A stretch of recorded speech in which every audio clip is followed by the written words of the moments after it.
जब हनुमान और श्री कृष्ण ने मिलकर तोड़ा इन तीनों का घमंड। श्री कृष्ण भगवान द्वारका में रानी सत्यभामा के साथ सिंहासन पर विराजमान थे।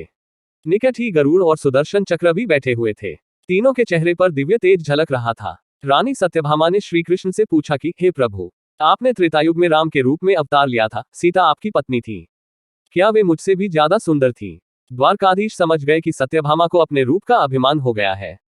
तभी गरुड़ ने कहा कि भगवान, क्या दुनिया में मुझसे भी ज्यादा तेज गति से कोई उड़ सकता है? इधर सुदर्शन चक्र से भी रहा नहीं गया और वे भी कह उठे कि भगवान, मैंने बड़े बड़े युद्धों में आपको विजयश्री दिलवाई है, क्या संसार में मुझसे भी शक्तिशाली कोई है? भगवान मन ही मन मुस्कुरा रहे थे। वे जान रहे थे कि उनके इन तीनों भक्तों को अहंकार हो गया है और इनका अहंकार नष्ट करने का समय आ गया है। ऐसा सोचकर उन्होंने गरुड़ से कहा कि हे गरुड़, तुम हनुमान के पास जाओ और कहना कि भगवान राम माता सीता के साथ उनकी प्रतीक्षा कर रहे हैं। गरुड़ भगवान की आज्ञा लेकर हनुमान को लाने चले गए। इधर श्री कृष्ण ने सत्यभामा से कहा कि देवी, आप सीता के रूप में तैयार हो जाएं, और स्वयं द्वारकाधीश ने राम का रूप धारण कर लिया। मधुसूदन ने सुदर्शन चक्र को आज्ञा देते हुए कहा कि तुम महल के प्रवेश द्वार पर पहरा दो और ध्यान रहे कि मेरी आज्ञा के बिना महल में कोई प्रवेश न करे। भगवान की आज्ञा पाकर चक्र महल के प्रवेश द्वार पर तैनात हो गए। गरुड़ ने हनुमान के पास पहुंचकर कहा कि हे वानर श्रेष्ठ, भगवान राम माता सीता के साथ द्वारका में आपसे मिलने के लिए प्रतीक्षा कर रहे हैं। आप मेरे साथ चलें, मैं आपको अपनी पीठ पर बैठाकर शीघ्र ही वहां ले जाऊंगा। हनुमान ने विनयपूर्वक गरुड़ से कहा, आप चलिए, मैं आता हूं। गरुड़ ने सोचा, पता नहीं ये बूढ़ा वानर कब पहुंचेगा, खैर मैं भगवान के पास चलता हूं।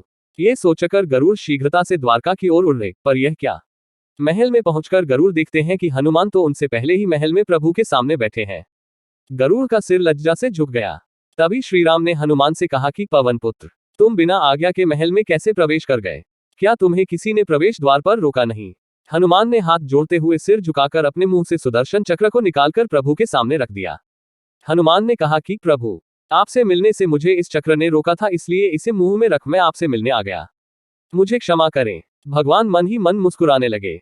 हनुमान ने हाथ जोड़ते हुए श्रीराम से प्रश्न किया, हे प्रभु, आज आपने माता सीता के स्थान पर किस दासी को इतना सम्मान दे दिया कि वह आपके साथ सिंहासन पर विराजमान है?